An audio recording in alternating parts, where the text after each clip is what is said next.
Hey, yo, what up? All right, yeah, I messed that up. So I was talking to Tony about my page when I go live on my personal page, teaching out of Ephesians why it's not connecting to my Facebook. And I went to ask him a question, and then he shut it off real fast. So that was my fault that we had to go in there and delete and mess everything up. So and blame Jesse. He's the guy.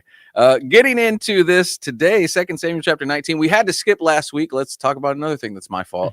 So last week I had a field trip with my son and with some of the boys that I had the privilege of coaching for basketball, and we went on a field trip from the school to Meyer Gardens in Grand Rapids. If you've ever thought about going out there, it's amazing. You'll have a great time. The kids will love it. I mean, we just had a phenomenal time. I would recommend that to anybody. But because of that, and I forgot it was Friday, I text Tony and he's like, "Are we going live?" I'm like, "Dang it, sorry, I'm on a bus going to Grand Rapids." So that was my fault for last week too. So you can just blame me for everything as of late. But yeah, so we're going to be picking up in 2 Samuel chapter 19, but let's talk about 18 as a refresher, Tony, since we weren't in there last week and we had to skip a week. We were back to Absalom's defeat and his death and David's response. Yeah, and David, he had the response any father would in losing their child, even though Absalom was essentially saying that I wish you were dead, and so I'm going to take over your throne. David's heart for him was still like treat him gently, spare his life, and then when his life wasn't spared, David goes into a period of mourning, which is where we pick up in chapter 19. Yeah. It reminds me of my dad and my mom going to visit my brother in prison. Like, we didn't put you here. We didn't agree with what you did, but we're still going to be here for you despite your decisions. Like, that's the heart of a parent. You know what I mean? Like, they don't want you to go through that. They don't want you to have those kind of difficulties in your life. I remember my father told me, "You better watch what you guys are doing out here because you're going to ruin your name." And he told me, "Jesse, once the police get a hold of you, there's nothing I can do for you." And we were knuckleheads. We didn't listen. We still, went out there and did what we were doing. But that's what pride will do. It will take you away from purpose. It will take you away from wise counsel. It'll take you away from the people who actually love you the most. I think about, just as a son, how much time I wasted apart from my parents with people who really didn't care about me. And if I could go back and trade that and be with my parents, I would. And I think that's the sad story of Absalom. And I think I mentioned that the last live we had, that he never got to know what it was to find redemption, not just with the Lord, but with his family. Because his conspiracy, the wickedness in his heart, the pride that he carried, the anger that he had, it led him to his demise. And you have to think about a father's perspective. David probably could see it the whole time and was still hoping that there would be grace in the situation and a sparing for his son. And it ends up still with his son's own calamity and destruction. And I mean, that would be grieving to any parent. Yeah. And so I think that's something that we had mentioned before. Though David is a king, it doesn't stop him from being a father. Yeah. And that's a grievance for him, even though he's supposed to be in this place where, we just had this great victory for our nation and, everything's back to normal, but it's not normal when you lose a child. Yeah. And then it made a way for an accusation to be thrown at David. Sorry, I got another sneeze coming. This is the joy of being live. Yeah. Went away for a moment. So we're good. There we go. What were you saying now? That that as we'll read in chapter 19, it becomes a ploy for accusation against David. Mm-hmm. Because he spends so much time mourning, he can't celebrate the victory. Yeah. Yeah. Which would be hard for anybody who really loves their child to, celebrate something like that. Getting into today, Lord, we just ask that you come, Holy Spirit, that you would come bring us revelation as we teach, even and as it goes out. Verse 1, remember, Joab is the commander of the army. And so if you're remembering back to chapter 18, Joab was actually responsible for the death of Absalom. he heard that he was caught up in hanging from a terebinth tree, I think it was, or something like that. And so there were 3 spears that were put through him, and then Joab's carriers of his armor went over there, and they struck Absalom his death blow with the swords. And so this is Joab, and it's just important that you know who he is, so you follow in context of why he responds to David in the way that he does when we look at chapter 19. It says in verse 1, and Joab was told, behold, the king is weeping and mourning for Absalom. Verse 2. So the victory that day was turned into mourning for all the people, for the people heard it said that day, the king is grieved for his son. And the people stole back into the city that day as people who were ashamed to steal away when they flee in battle. But the king covered his face, and the king cried out with a loud voice, "Oh, my son Absalom, oh, Absalom, my son, my son." Verse 5. And then Joab came into the house to the king and said, today you have disgraced all your servants who today have saved your life, the lives of your sons and daughters, the lives of your wives, and the lives of your concubines, in that you love your enemies and hate your friends. What a stern word. Joab says, hey, your enemy was your son, but because we defeated your son, this is basically what he's saying to David, it spared everybody in your kingdom. It spared all your daughters, all your sons, all your wives, all your concubines, because we struck him down, the person you're weeping for. And then look what he says. He says, in that you love your enemies and hate your friends. How do you think David's supposed to respond to this? That's hard, because what Joab is saying is true. Yeah. It's true. That would be hard because, like I said, how is he supposed to separate kingship from fatherhood? It's all interconnected. Yeah. And like, especially David knowing that it was his decisions that led to this moment. Mm-hmm. But like, there's a reason Joab was commander over the army, and it's because he wasn't a coward. Mm-hmm. And so in this moment, he has this clarity where he sees that David is losing the people. Like, he's losing the hearts of the people. So he's like, you're acting as if you would have celebrated if Absalom were victorious and killed everyone else, but Mm-hmm. he lived. And so it's a humbling correction from someone whom David trusted. Yeah, because not only were the lives of others taken, but the lives of others were risked. And Joab led that charge, risking his own life to fight to keep David as the king and to eliminate the false king who's approaching him. Everybody likes to text me when we're on live. But the false king, and as he's eliminating the false king, and then hears about the mourning of David after he went to war for David, you could see how that could kind of rub any of us the wrong way. So Joab is like he said, he's not a coward. Like Tony said, he's not somebody who's just going to coward. And also he's somebody, as we see, is speaking his mind. So he's not afraid. He's a valiant man. He's a valiant warrior. And so he brings this to David like, man, look at what you're doing in front of all these people. It's like you're loving your enemies and hating your friends. Let's continue on. He says, for you have declared today that you regard neither princes nor servants. For today I perceive that if Absalom had lived and all of us had died today, then it would have pleased you well. Ooh, that hurt. Verse 7, he says, now therefore arise, go out and speak comfort to your servants. For I swear by the Lord, if you do not go out, not one will stay with you this night. And that will be worse for you than all the evil that has befallen you from your youth until now. Then the king arose and sat in the gate, and they told all the people, saying, there is the king sitting in the gate. So all the people came before the king, for every one of Israel had fled to his tent. Isn't that, the way let me try to articulate this. Isn't that the kind of friend you need?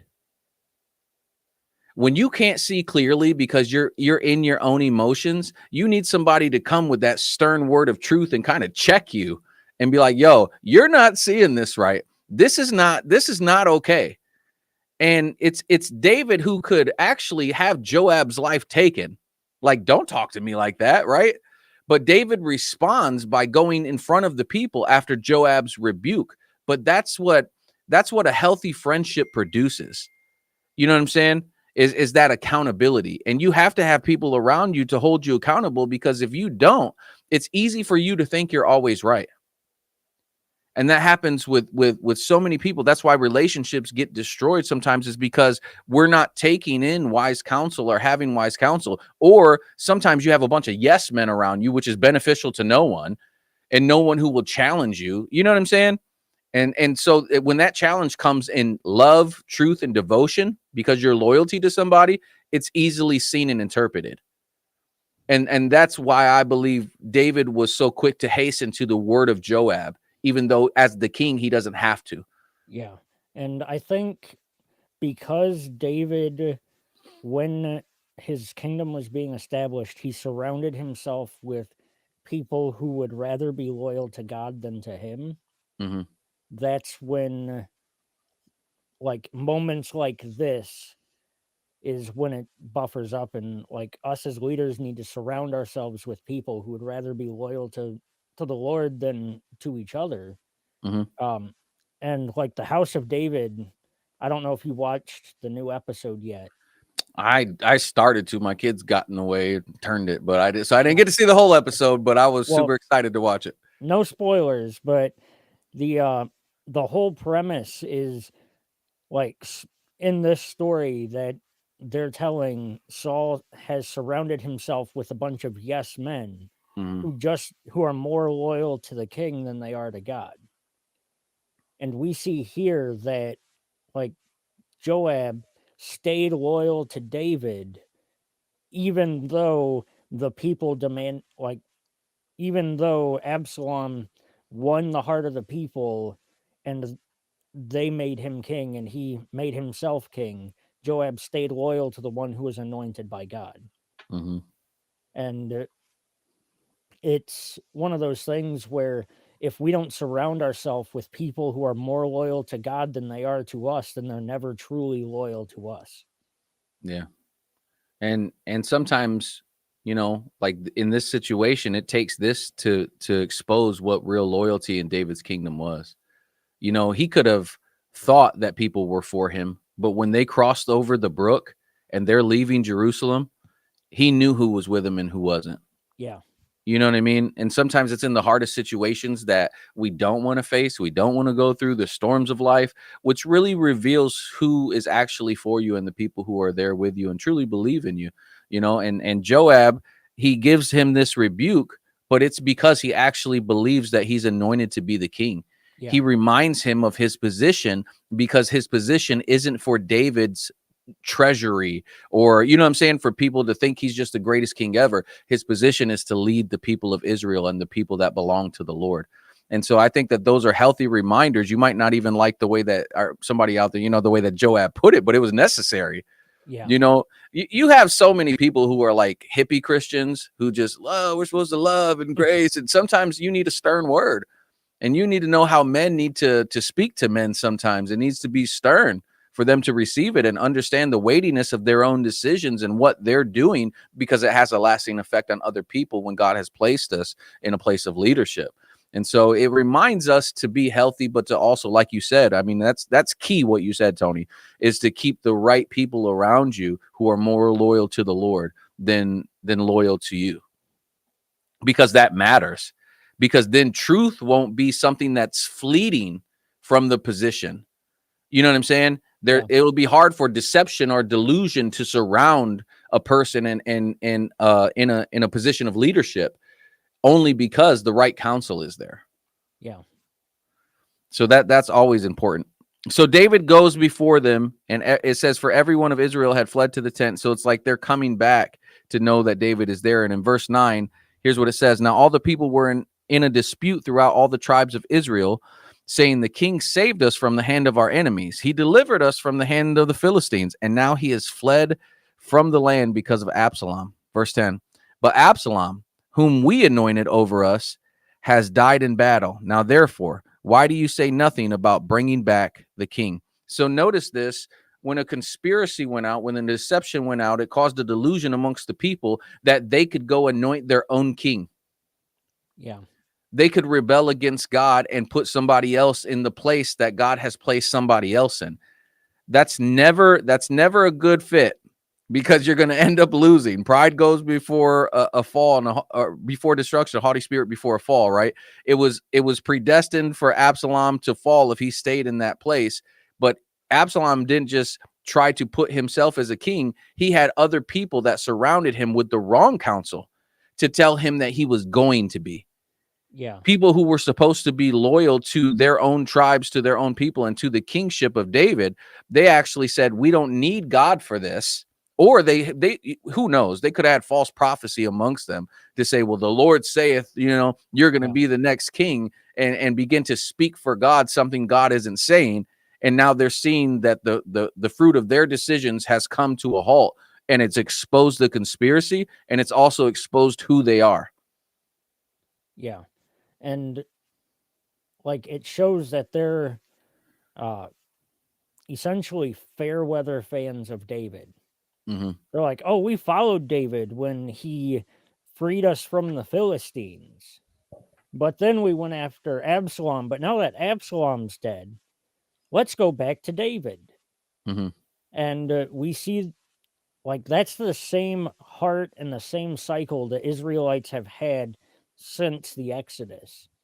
Where, oh, things are going good, yeah, let's follow God. But then the moment things got hard, they're like, oh, woe is us, let's go back to Egypt, where at least we had 3 hots in a cot, essentially. Like, Mm-hmm.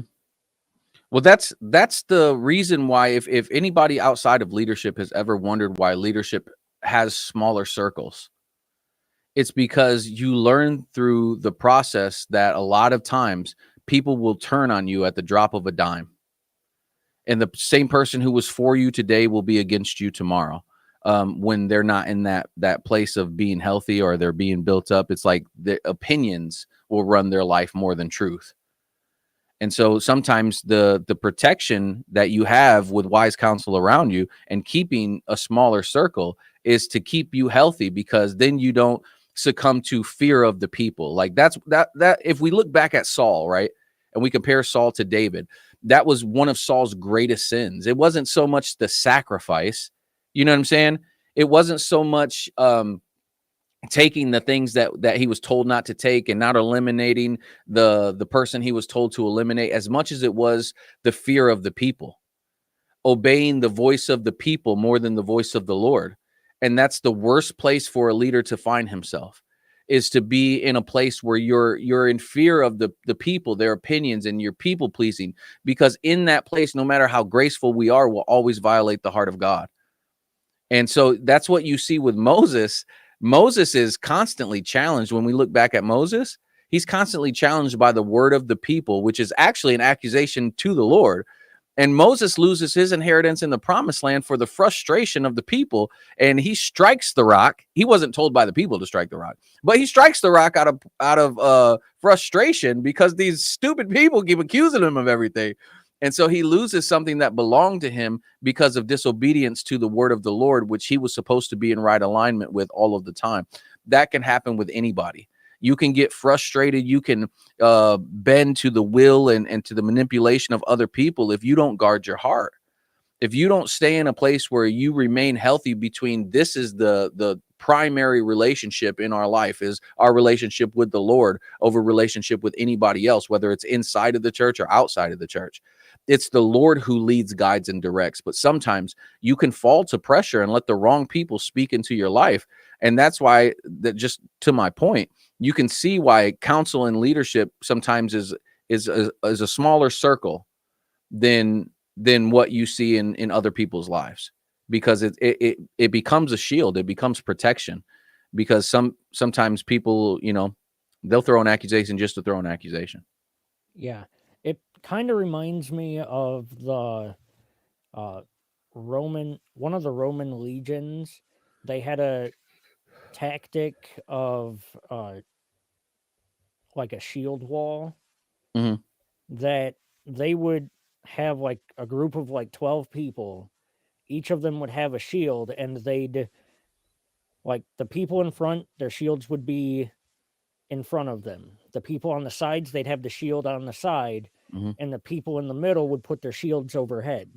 And it allowed them to be this like moving tank that was safe from attack from all sides Hmm. because they all worked as part of a whole to protect each other in a way that defended from attacks from the enemy. Looking for the common goal of victory for all of them. I mean, it's Yeah. something that you see with our heroes here in America, and that's what we call them, our heroes, our Marines, our boots on the ground when they have had to face times of war or terrorism, is they're looking to preserve the life of their buddy next to them, their brother in arms, their sister in arms, and make sure everybody makes it home. And that's, that should be the goal of the church. The goal of the church should be to be armed and ready to preserve the life of your brother, and be that shield for them.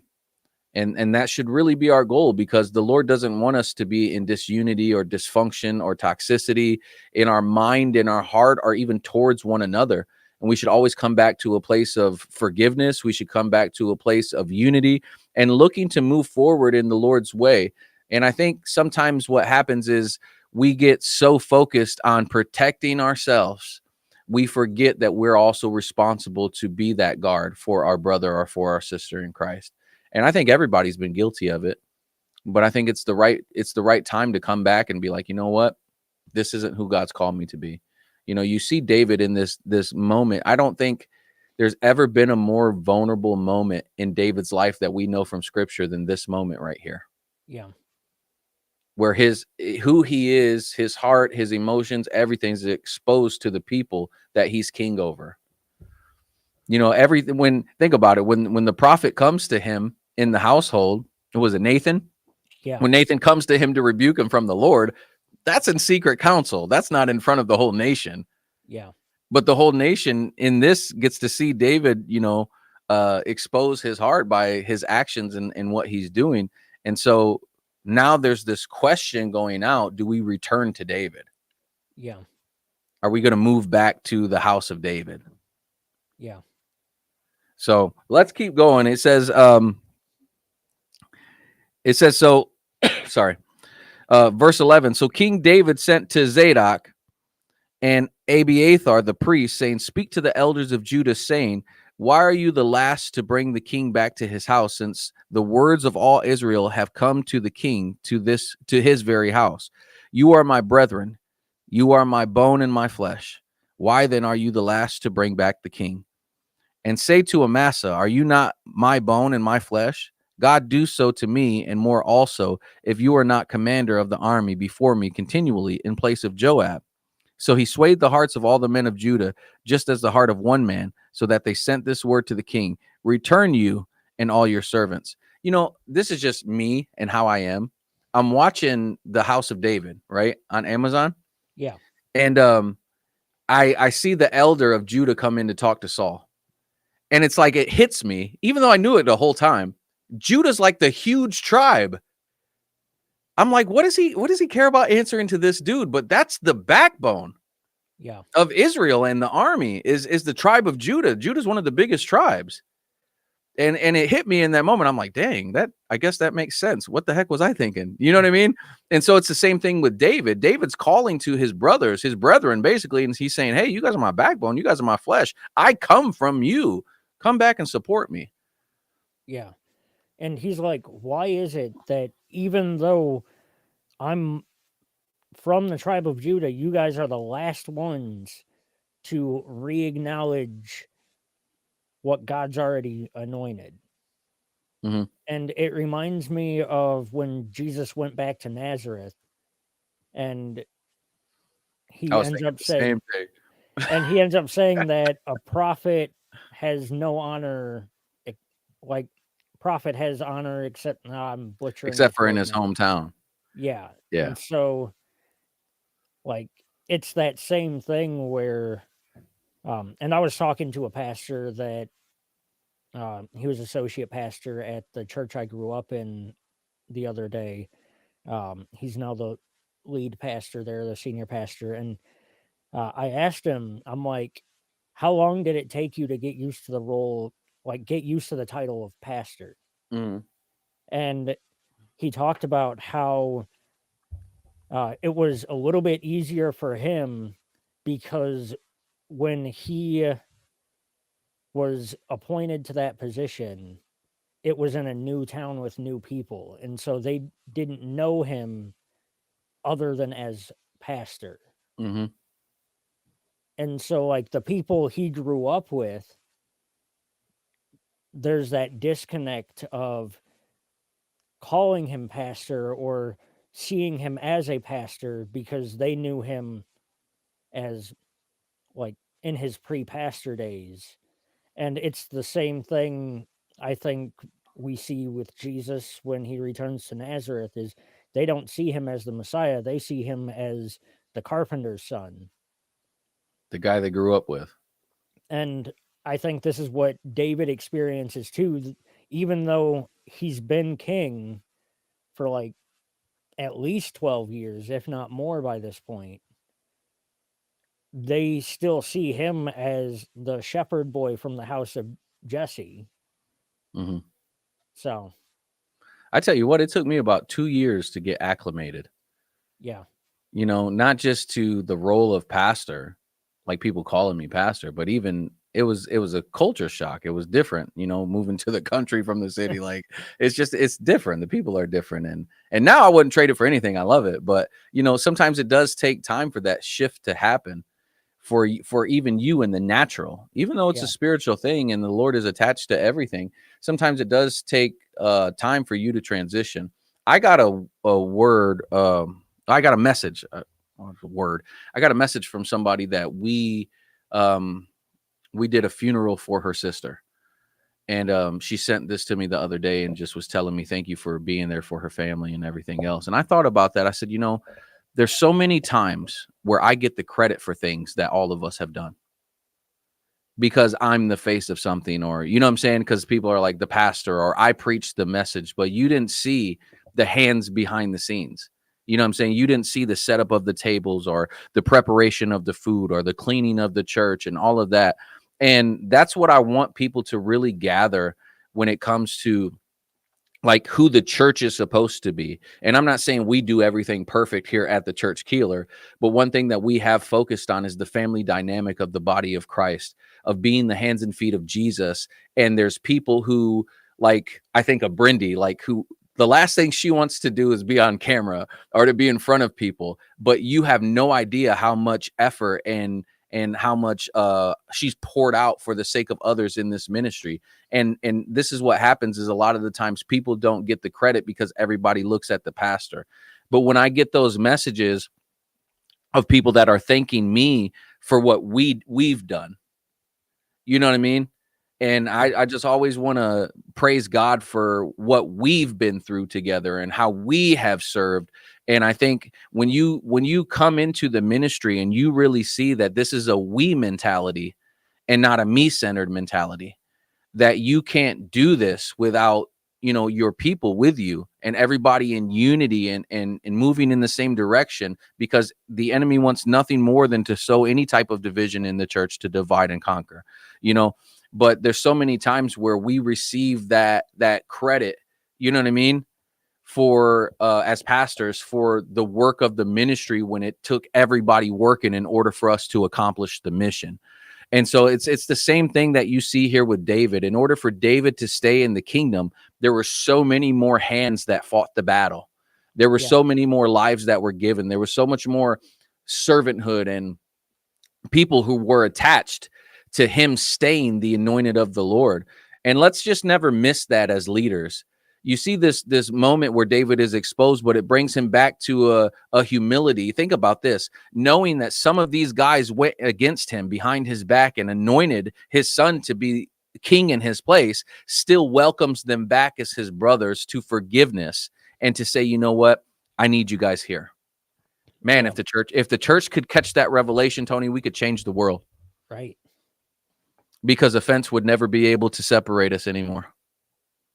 We'd be able to see Christ in and through all things instead of making things about ourselves. So let's keep going.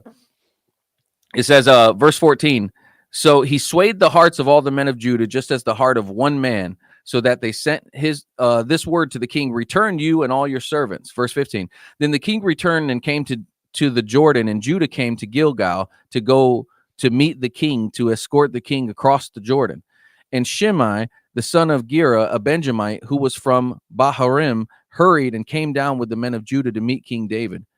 There were 1,000 men of Benjamin with him, and Ziba, the servant of the house of Saul, and his 15 sons, and his 20 servants with him. And they went over the Jordan before the king. Then a ferry boat went across to carry over the king's household and do what he thought good. Now Shimei, the son of Gera, fell down before the king when he had crossed the Jordan. Then he said to the king, do not let my lord impute iniquity to me, or remember what wrong your servant did on the day that my lord the king left Jerusalem, that the king should take it to heart. Can you explain this to them, Tony? What is he talking about?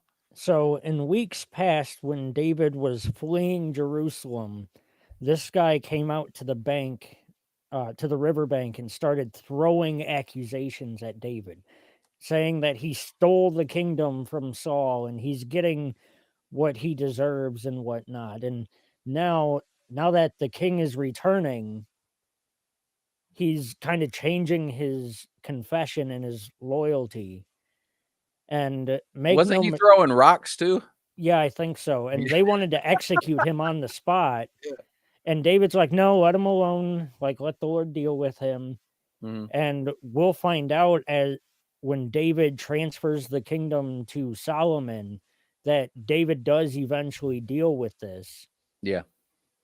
But he's going to show mercy in this moment because he's heeding the words of Joab that this should be a time of celebration, and so no more lives should be lost.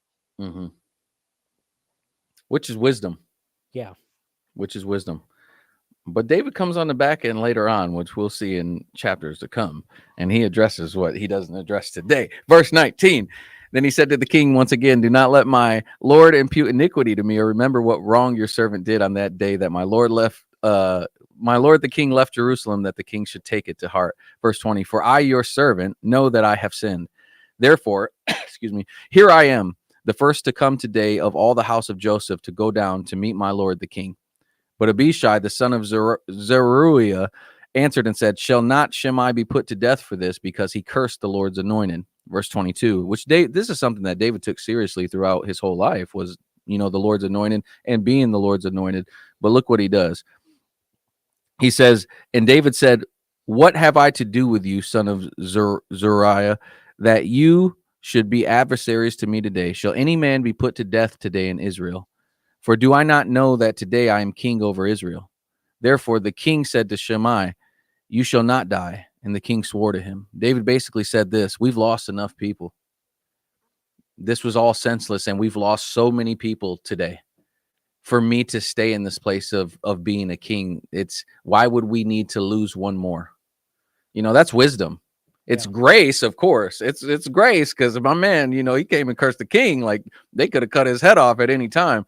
But David gave him a grace in this moment and reminded them, hey, life is precious, guys. Look at what we've just lost. Why lose one more over words at this point, especially with this guy who comes and he repents? That's what he says to David. He said, I know I have sinned. If that humility could go forward for a lot of people, that would be a great thing. But You know what I'm saying? question is, was it genuine repentance or was it fear for his life? I guess we'll never know, but you come out and curse the king. I mean, sometimes something might just happen to you that he didn't even ordain, just because somebody's loyal to him. You know what I mean? Yeah. But if he's pardoned by the king, then everybody knows not to touch him. So it's an act of wisdom on his part to come and surrender himself in front of everybody and David to say, yo, I mean, I'm sure my man had kids and stuff too. So he knows if he goes out, everybody's getting checked out. Yeah. So it was probably an act of wisdom for him to come and be like, hey, I'm sorry, I sinned, I messed up, like, forgive me, let me live. And David shows him this grace. But the grace that David gave him, I don't think was from a personal standpoint. It was a grace that everybody around needed to see, like, this has to come to a conclusion. Yeah. We can't keep taking life. Enough is enough. Let's let's get back to doing what the Lord has called us to do. Yeah. So David wasn't bloodthirsty. He knew that this guy, most likely on a different day in a different situation, this dude would have lost his life day one. Yeah. But because of this situation and everything and the grace that David gave him, it kind of draws everybody to a conclusion in front of the people to unite instead of continue to divide. So verse 24, it says, now Mephibosheth, the son of Saul, came down to meet the king, and he had not cared for his feet, nor trimmed his mustache, nor washed his clothes, for the day the king departed until the day he returned in peace.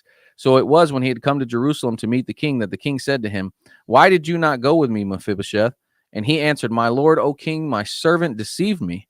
For your servant said, I will saddle a donkey for myself, and I may ride on it and go to the king, because your servant is lame. And he has slandered your servant to my lord the king, but my lord the king is like the angel of God. Therefore, do what is good in your eyes, for all my father's house were but dead men before my lord the king. Yet you set your servant among those who eat at your own table. Therefore, what right have I still to cry out any more to the king? So the king said to him, why do you speak any more of your matters? I have said, you and Ziba divide the land.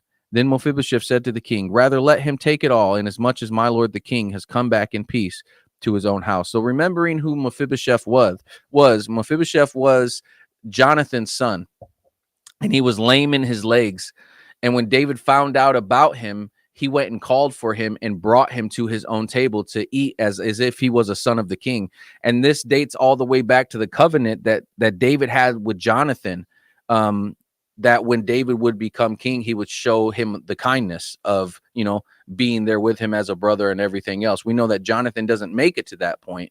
Jonathan dies in battle with his father, Saul. And David goes on to be king. But when he finds out later on about Mephibosheth, he answers him according to the covenant that he had with Jonathan. And so even in this moment, he's still showing that grace to his friend and his brother Jonathan by still receiving his servant Mephibosheth, even though he didn't go with him and leave Jerusalem like everybody else did. But Mephibosheth, this is the reason why he answers the king the way he does. He says that his servant had said, I'll saddle the donkey, meaning he couldn't put himself up there. He needed somebody to help him in order for him to be able to leave with David and everybody else. So he wasn't trying to justify himself. He was just letting David know, this is why I couldn't make it across with you guys, is because my servant said he was going to prepare me to go, but he lied and he didn't. Yeah. And you can also see the humility of Mephibosheth. Mm-hmm. Like, he's not trying to defend his actions or anything. He's just like, who am I to like cry to the king? And like, he's saying, I'm in no position to beg you for anything because you've already shown so much kindness. Mm-hmm. And that's what he said. He basically, all my family's dead except for me. And you've shown me the kindness of taking care of me. Like, who am I to be like, you should further take care of me? You know? So getting into this, verse 31, it says, and Barzillai, the Gileadite, came down from Rogelim and went across the Jordan with the king to escort him across the Jordan. Now, Barzillai was a very aged man, 80 years old, and he had provided the king with supplies while he stayed at Mahanaim, for he was a very rich man. And the king said to Barzillai, come across with me, and I will provide for you while you are with me in Jerusalem. But Barzillai said to the king, how long have I to live that I should go up with the king to Jerusalem? I am today 80 years old. Can I discern between the good and the bad? Can your servant taste what I eat or what I drink? Can I hear any longer the voice of singing men and singing women? Why then should your servant be a further burden to my lord the king? Your servant will go a little way across the Jordan with the king, and why should the king repay me with such a reward? Please let your servant turn back again, that I may die in my own city, near the grave of my father and mother. But here is your servant Chimham. Let him cross over with my lord the king and do for him what seems good to him. And the king answered, Chimham shall cross over with me, and I will do for him what seems good to you. Now, whatever you request of me, I will do for you. Then all the people went over the Jordan, and when the king had crossed over, the king kissed Barzillai and blessed him, and he returned to his own place. It's kind of like David saying goodbye without saying goodbye. Yeah. knowing that, you know, he's 80 years old. He doesn't have much time left. He's returning to his own city to die in his own house.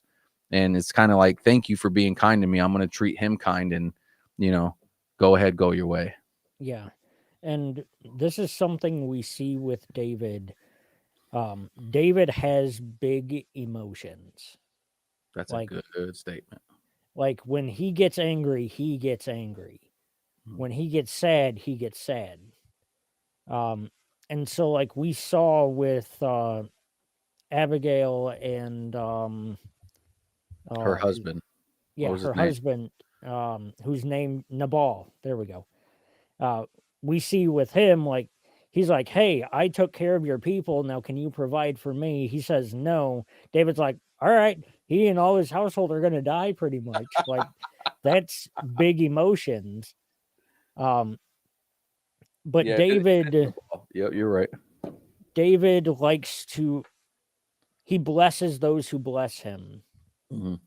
but he most of the time he brings the full weight of the kingdom down on those who are against him, Yeah.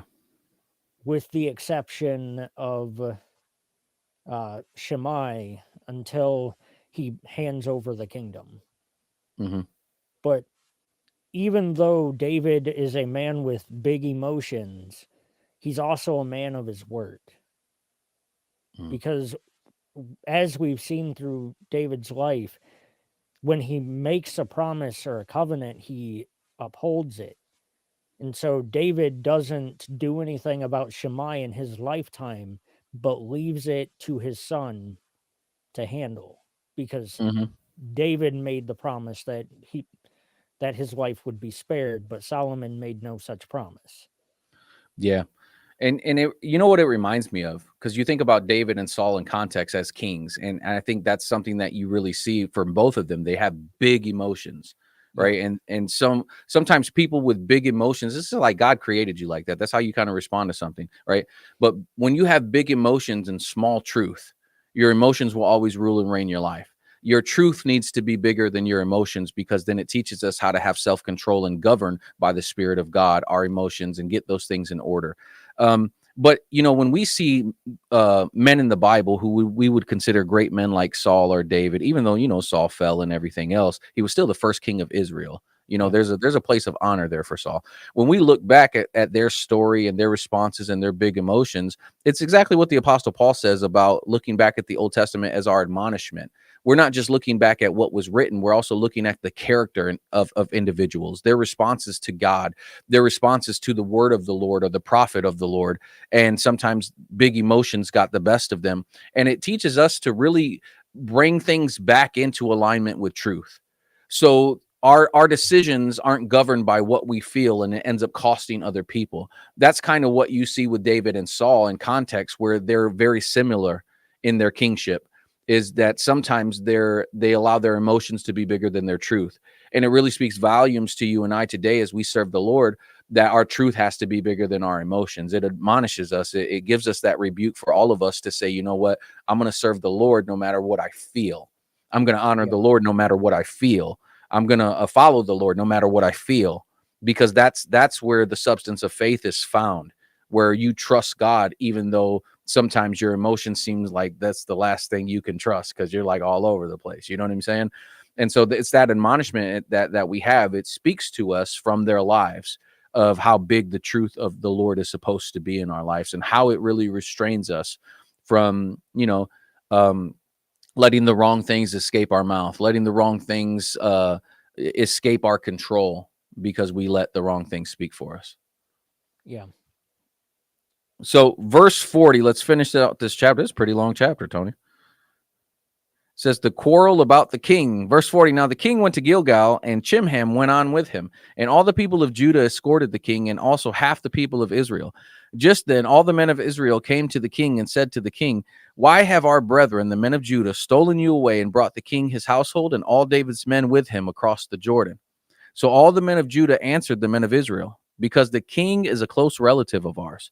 Why then are you angry over this matter? Have we ever eaten at the king's expense, or has he given us any gift? And the men of Israel answered the men of Judah and said, we have 10 shares in the king. Therefore, we also have more right to David than you. Why then do you despise us? Were we not the first to advise bringing back our king? Yet the words of the men of Judah were fiercer than the words of the men of Israel. And you know what it reminds me of? If the enemy can't have his way in the leadership, he tries to bring division to the people. Yeah. That's exactly what this reminds me of. So you're looking at right now a fortified kingdom. Let's just make this, before we bring this to a close today, let's just make this known so we can understand exactly what we're looking at here. You're looking at Israel and Judah under the hand of David's kingship. Yeah. Eventually, those kingdoms are going to be split because of the rebellion and sin of Solomon.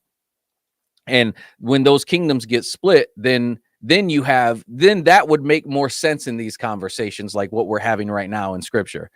But in this, they're supposed to be joined together as one. But it's like the enemy is sowing that seed of deception, saying, well, we have more inheritance in him. He belongs to us. We were with him more than you were. Who do you think you are? Right. And it's just further sowing a division into the people of God.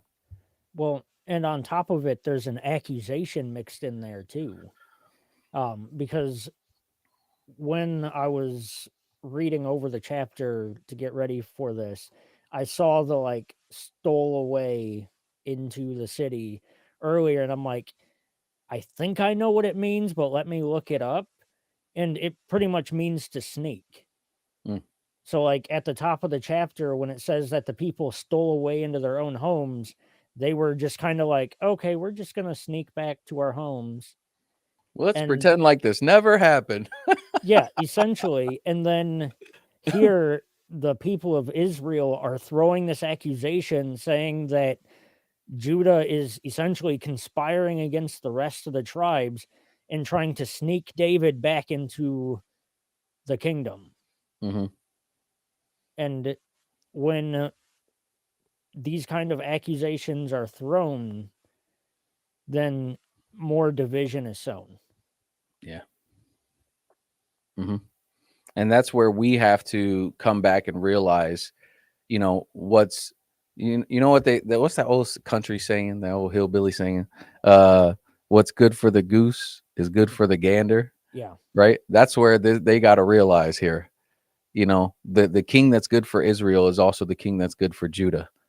And if they'll come together in accordance to understand that this is all for the benefit of everyone, then they'll stop throwing accusations and trying to act like he just belongs to some of them. Yeah. Like he's supposed to be king over Israel and Judah, not king over Judah or king over Israel. Mm-hmm. And they forget that they're all part of the same family. And that's what's crazy is they're dividing themselves and making an enemy out of their own family. Isn't that such a picture to the modern day church? Yeah. It's the same Jesus, ladies and gentlemen. Doesn't matter your denomination. It's the same Jesus, and he wants to unite us. He didn't call us to separate.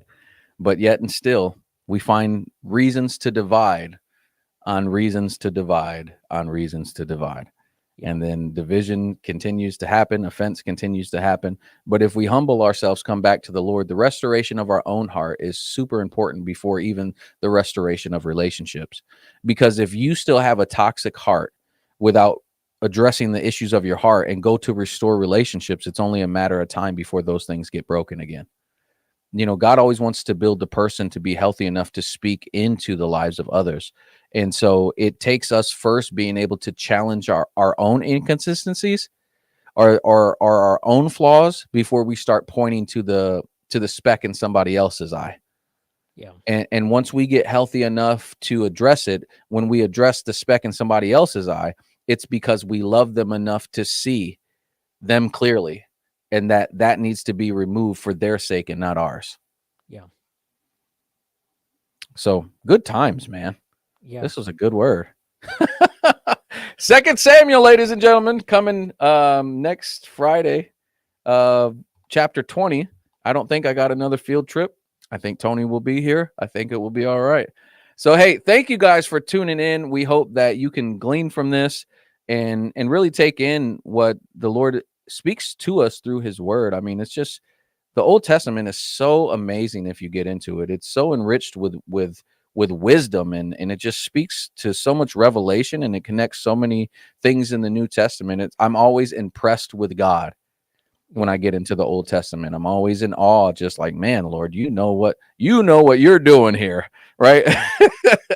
And so, hey, God bless you guys. We're not going to say enjoy the weather because it's been nothing Yeah. but rain Hey, out there. But before we get off, do we want to update on the Passover Seder?